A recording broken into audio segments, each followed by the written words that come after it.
Halo anak-anak, kembali lagi di pelajaran PPKN. Kali ini kita akan belajar bagaimana cara merawat hewan.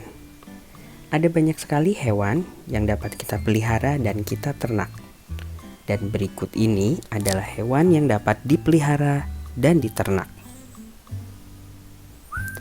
Ada ayam, bebek, kuda, anjing, babi, kucing, domba, dan sapi. Mereka adalah hewan peliharaan dan hewan ternak. Sekarang, mari kita cari tahu bagaimana cara merawat hewan peliharaan. Yang pertama, memberinya makan agar tetap hidup sehat.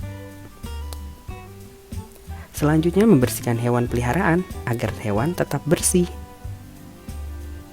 Jangan lupa memberikannya kandang agar hewan tetap aman.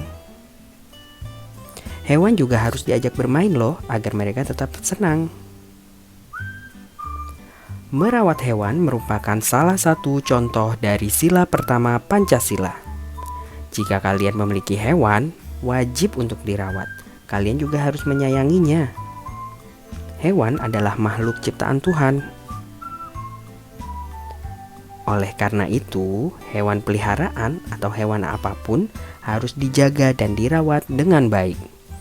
Mereka sama seperti manusia, mereka bisa sedih dan juga bisa senang. Nah, sekarang ceritakan yuk, hewan peliharaan apa yang kalian miliki? Atau kalian punya hewan favorit tidak yang kalian sukai? Terima kasih, sampai berjumpa di lain waktu.